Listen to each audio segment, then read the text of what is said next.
أعوذ بالله من الشيطان الرجيم. بسم الله الرحمن الرحيم. قد يعلم الله المعوقين منكم والقائلين لإخوانهم هلم إلينا ولا يأتون البأس إلا قليلا أشحة عليكم فإذا جاء الخوف رأيتهم ينظرون إليك تدور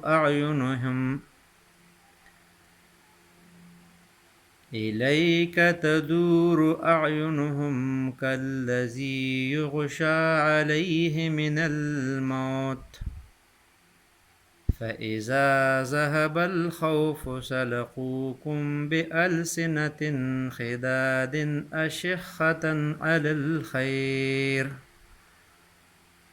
أولئك لم يؤمنوا فأحبط الله أعمالهم وكان ذلك على الله يسيرا يحسبون الأحزاب لم يذهبوا وإن يأت الأحزاب يود لو أنهم بادون في الأعراب يسألون عن أنبائكم ولو كانوا فيكم ما قاتلوا إلا قليلا صدق اللہ العظیم.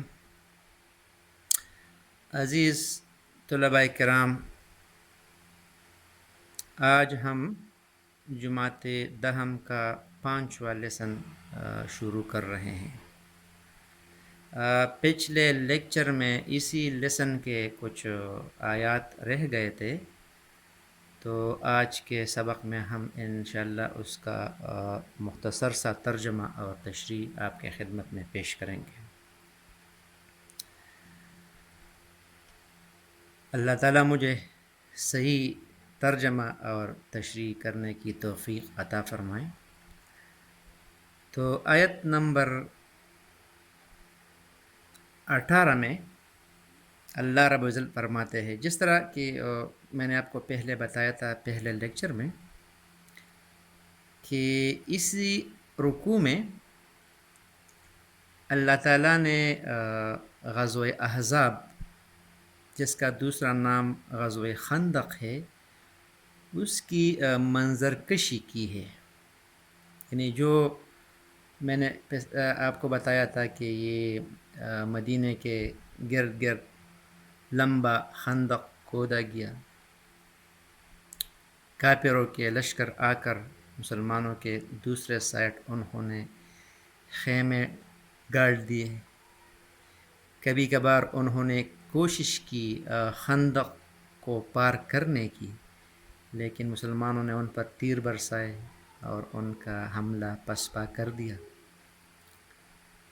ایک طرف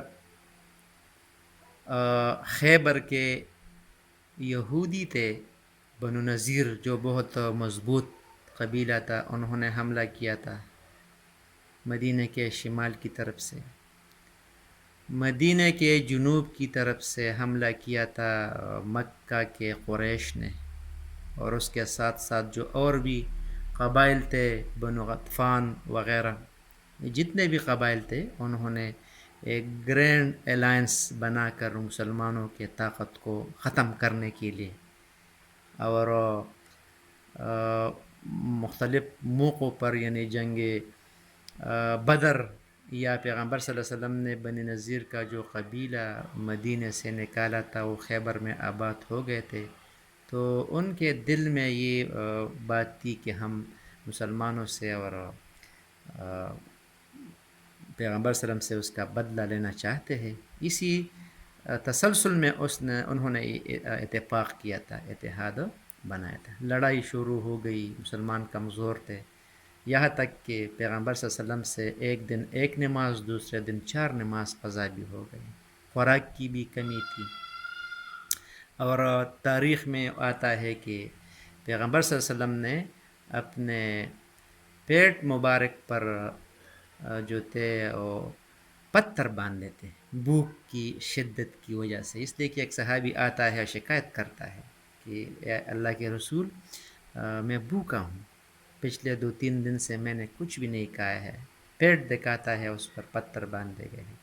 تو پیغمبر صلی اللہ علیہ وسلم جب اپنا پیٹ مبارک اس کو دکھاتا ہے تو اس پر بھی آپ صلی اللہ علیہ وسلم نے 3 پتھر باندھے۔ اور اسی دوران میں بنو نذیر کے سردار نے ایک وفد کی شکل میں مدینہ میں جو یہود رہتے تھے اس کا مضبوط قبیلہ بنو قریظہ، اس کے ساتھ مل کر اور وہ معاہدہ بھی انہوں نے توڑ دیا۔ یعنی مدینہ میں موجود جو یہودیوں کا قبیلہ تھا، جس کو پیغمبر صلی اللہ علیہ وسلم کے ساتھ معاہدہ تھا کہ مدینہ پر حملہ کرنے کی صورت میں ہم آپ کا ساتھ دیں گے، بیرونی دشمن کا مقابلہ کرتے ہیں، لیکن اسی دوران انہوں نے بھی وہ معاہدہ توڑ دیا، تو مسلمانوں پر ایک قیامت صغری آ گیا۔ لیکن اللہ تعالیٰ نے مختلف طریقوں سے ان کی مدد کی، لیکن اس حالت میں تناظر میں جو مضبوط مسلمان تھے ان کا ایمان اور بھی بڑھ گیا، وہ سونے سے کندن بن گئے، ان کا ایمان اور بھی بڑھ گیا۔ لیکن اس دوران میں کچھ کمزور مسلمان یا مدینہ کے جو منافقین ہیں وہ تو بہت مشہور ہیں، ان کا سرغنہ جو تھا وہ رئیس المنافقین عبداللہ بن ابی بن سلول تھا، اس کا ایک گروہ تھا، وہ ہر وقت مسلمانوں کے خلاف منصوبے بناتے تھے، چورے چھپکے کام کرتے تھے۔ اگرچہ یہ منافقین پیغمبر صلی اللہ علیہ وسلم کے ساتھ نماز میں بھی شریک ہوتے تھے، میٹنگز میں بھی شریک ہوتے تھے، یہاں تک جہاد میں بھی جاتے تھے، لیکن ان کا دل پیغمبر صلی اللہ علیہ وسلم کے ساتھ نہیں تھا۔ وہ بظاہر مسلمانوں کے ساتھ ہی تھے، لیکن در پردہ وہ مسلمانوں کے نقصان کے در پہ تھے، مسلمانوں کو نقصان پہنچاتے تھے۔ تو ان آیات سے پہلے بھی ان کا کچھ تذکرہ ہوا تھا، اور ان آیات میں بھی ان کا کچھ تذکرہ ہے ان منافقین کا۔ ٹھیک ہے، اللہ فرماتا ہے کہ قد یعلم اللہ تعالیٰ تم میں سے ان لوگوں کو بھی جانتا ہے، یعلم اللہ تعالیٰ جانتا ہے، قد بے شک اللہ تعالیٰ تم میں سے ان لوگوں کو بھی جانتا ہے، المعوقین جو منع کرتے ہیں، معوقین کہتے ہیں زبردستی منع کرنا، کوئی کسی کام کے لیے کوئی جاتا ہے، آپ زبردستی اس کو منع کرتا ہے کہ یہ نہ کرے، تو جو لوگوں کو منع کرتے ہیں کس سے؟ مسلمانوں کے ساتھ جہاد میں شرکت سے، والقائلین اور کہتے ہیں لأخوانہم اپنے بھائیوں سے، ہلم الینا کہ ہمارے پاس چلے آؤ، اور اپنے بھائیوں سے کہتے ہیں کہ ہمارے پاس آ جاؤ، ٹینشن نہ لے لیں۔ اس مطلب ہے کہ یہ اس طرح تھا، ماحول اس طرح بنا تھا کہ ایک بھائی منافق ہے، دوسرا بھائی مسلمان ہے، یا مسلمان آپ دیکھیں ایک بھائی کافر ہے، دوسرا مسلمان ہے، باپ کافر ہے، بیٹا مسلمان ہے، بیٹا کافر ہے، باپ مسلمان ہے، تو اس طرح سچویشن تھی مدینہ میں بھی اور مکہ میں بھی۔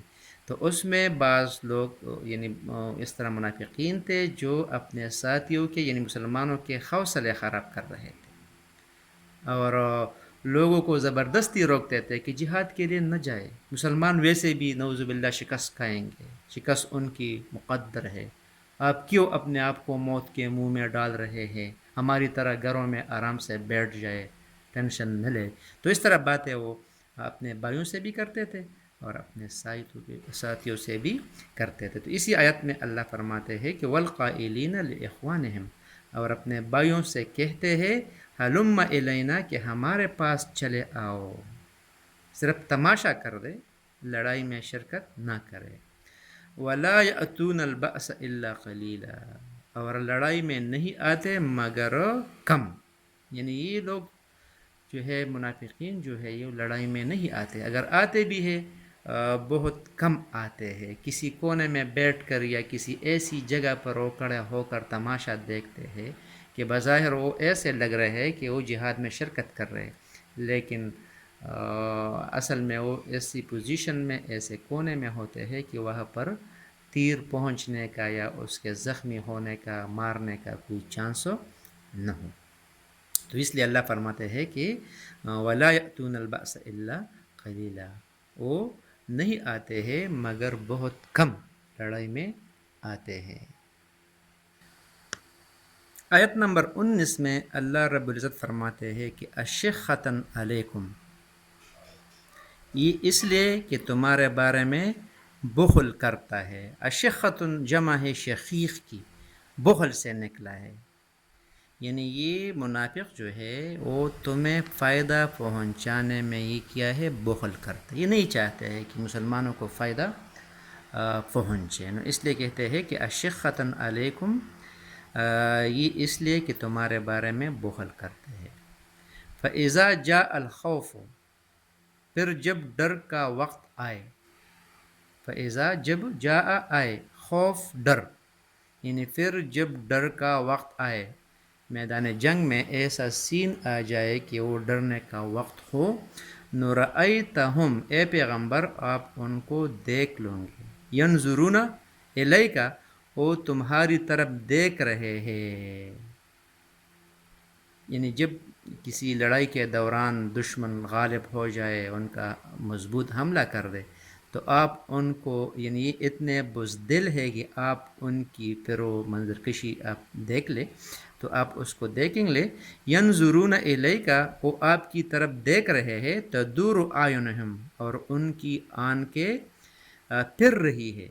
ان کی آنکھیں پھر رہی ہے. کس طرح؟ یغشا علیہ من الموت، جیسے کسی کو موت سے غشی آ رہی ہوں. یعنی دیکھیں مسلمان ایک مرتبہ مرتا ہے، وہ مطلب کہ وہ موت سے نہیں ڈرتا ہے، وہ چاہتا ہے کہ مجھے شہادت نصیب ہو جائے. جو کافر ہوتے ہیں یا منافق ہوتے ہیں وہ بزدل ہوتے ہیں، وہ 2 دفعہ مر جاتے ہیں. وہ لڑائی کے لیے جاتے ہیں، تب بھی ان کے دل میں خوف ہوتا ہے. لڑائی کرتا ہے تب بھی ان کے دل میں خوف ہوتا ہے.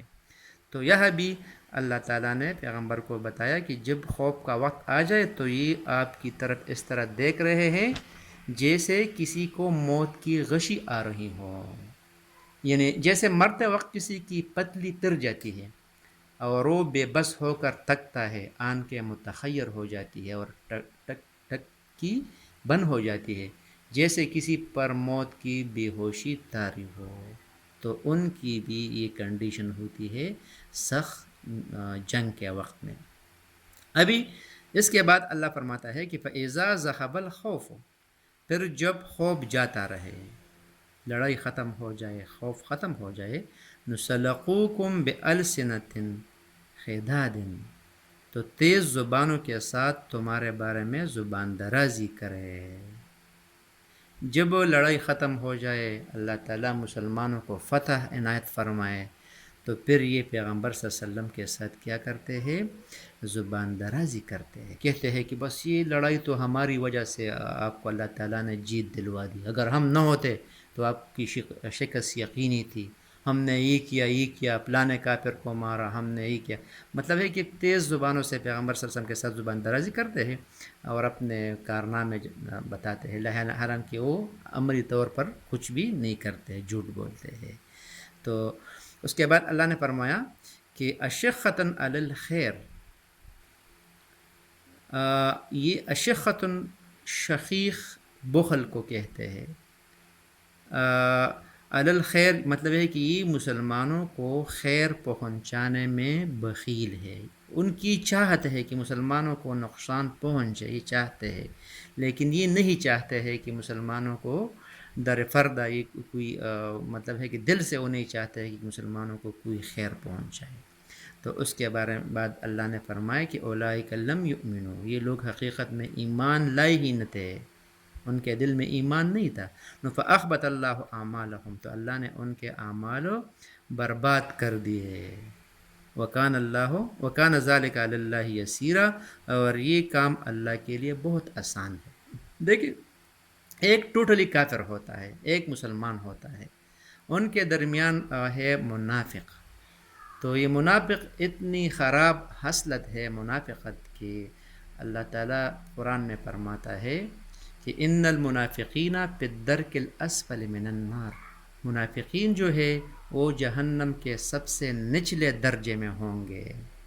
مطلب ہے کہ منافق کی سزا جو ہے وہ کافر سے بھی زیادہ ہے، اس لیے کہ کافر آپ کا ڈائریکٹ دشمن ہے، منافق آستین کا سانپ ہے، یہ آپ کے ساتھ نماز بھی پڑھے گا، آپ کے پڑوس میں بھی ہوگا، یہ آپ کے چھپے ہوئے راز دشمن کو بتائے گا۔ مطلب ہے کہ اندرونی دشمن بہت زیادہ خطرناک ہے بنسبت بیرونی دشمن کے، اس لیے کہ بیرونی دشمن سے آپ اپنے آپ کو بچا سکتے ہیں، لیکن اندرونی دشمن جو ہوتا ہے اس سے آپ اپنے آپ کو نہیں بچا سکتے۔ تو اس لیے اللہ نے فرمایا کہ یہ اس لیے کہ انہوں نے ایمان نہیں لائے تو اس لیے میں نے ان کے اعمال برباد کر دیے۔